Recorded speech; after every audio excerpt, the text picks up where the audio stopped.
नमस्कार विद्यार्थी मित्रांनो। तो आज मैं आपको कक्षा 9वीं विषय हिंदी, इस विषय हिंदी में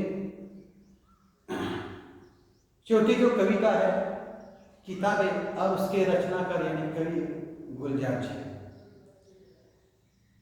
पिछली दशका मैंने आपको इस कविता के कवि के परिचय के बारे में जानकारी दी। उसके साथ साथ उसके उनकी जो रचना है, कृतियाँ हैं, उसके बारे में जानकारी दी है। कटी शब्द के अर्थ के बारे में जानकारी दी है और इस कविता में आए हुए जो सार है उसके बारे में, उसके साथ साथ इस कविता का मैंने आपको सरल अर्थ बताया। तो छात्रों, इस कविता पर प्रश्न कैसे पूछे जाते हैं इसके बारे में मैं आप आज को जानकारी देता हूं। पद्य विश्लेषण पर एक प्रश्न पूछा जाता है। प्रश्न कैसा होता है देखो, प्रस्तुत कविता का पद्य विश्लेषण कीजिए। यानी कविता का नाम है किताबें, तो इस किताबें कविता का पद्य विश्लेषण कीजिए। तो उसका उत्तर कैसे लिखना चाहिए? पहले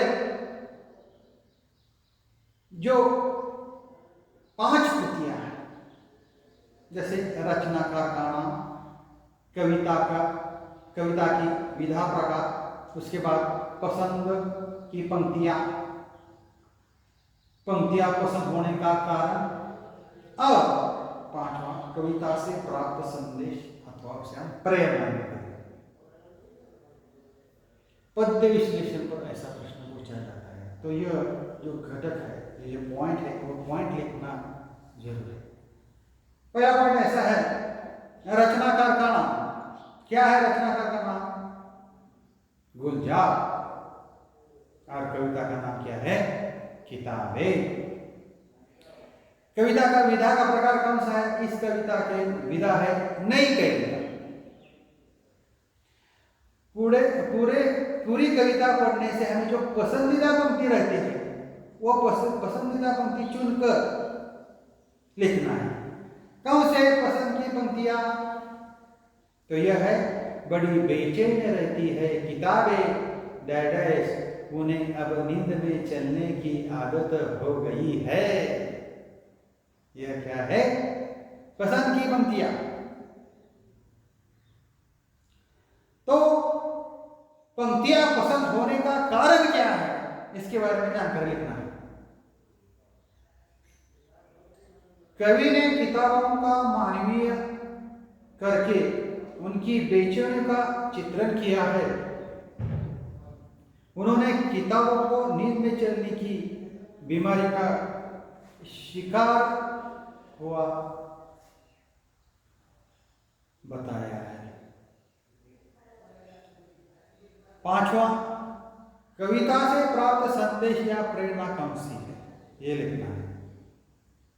तो इस कविता में कागज वाली किताबों और कंप्यूटर के पर्दे पर पढ़ी जाने वाली किताबें में अंतर की बात कही गई है। कंप्यूटर पर किताबें पढ़ना आरामदेह और सुखदायक हो जाने के बावजूद कागज की किताबों की खूबियां कवि के मन से नहीं गई है। कागज की किताबों के माध्यम से मिलने वाले सूखे फूल और रुखे तथा किताबों के गिरने और उठाने के बहाने बनने वाले रिश्ते कंप्यूटर के माध्यम से संभव होने वाले नहीं है। इससे हमें यह संदेश मिलता है कि हमें नवीनता का स्वागत अवश्य करना चाहिए, पर अपनी पुरातन परंपरा की खूबियों को कभी भूलना नहीं चाहिए। यह अनमोल संदेश है। उसके बाद कल्पना पल्लवों पर आधारित प्रश्न पूछा जाता है। प्रश्न कैसा है देखो छात्रों, ग्रंथ हमारे गुरु चर्चा कीजिए तथा अपने विचार लिखिए। तो इस प्रश्न का उत्तर कैसे लिखना चाहिए? ऊपर बीच में शीर्षक लिखना चाहिए, एक हरावतन चिन्ह में, ग्रंथ हमारे गुरु। देखो छात्रों, कहावत है गुरु बिना होत ज्ञान, अर्थात बिना गुरु के ज्ञान नहीं मिलता। गुरु सदा हमारा उचित मार्गदर्शन करते हैं। गुरु की महिमा सभी लोग स्वीकार करते हैं। ग्रंथों में ज्ञान का भंडार होता है। यह ज्ञान हमें ग्रंथ पढ़ने से ही मिलता है। हम जिससे ज्ञान प्राप्त करते हैं उसे हम अपना क्या मानते हैं? गुरु मानते हैं।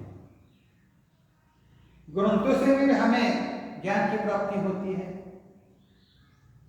इसलिए ग्रंथों को भी गुरु का दर्जा दिया जाता है।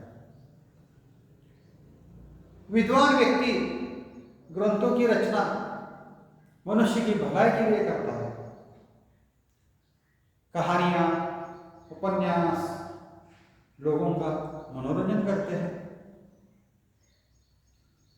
रामायण, महाभारत तथा भगवद गीता अनेक महापुरुषों के प्रेरणा स्रोत है। गुरु सर्वत्र उपलब्ध नहीं होते, इसलिए सदग्रंथ गुरु की कमी की पूर्ति करते हैं। ग्रंथों में गुरु के सारे गुण विद्यमान होते हैं। जिस तरह गुरु किसी के साथ भेदभाव नहीं करते और अपना सारा ज्ञान शिष्य को वह प्रदान कर खुश होता है, उसी तरह ग्रंथ भी बिना भेदभाव के अपना सब कुछ पाठकों को प्रदान कर देना चाहते हैं। इसलिए ग्रंथ हमारे गुरु है, हमारे आध्यात्मिक गुरु है। और इसी तरह से इस पाठ में आए हुए जो प्रश्न है, उस प्रश्न का उत्तर कैसे लिखना चाहिए, इसके बारे में मैंने आपको आज यहाँ जानकारी दी है। तो छात्रों, इस पाठ में आए हुए जो प्रश्न है, इस प्रश्न का उत्तर आप काफी में लिखिए। और यहाँ मैं ठहरता हूँ। धन्यवाद।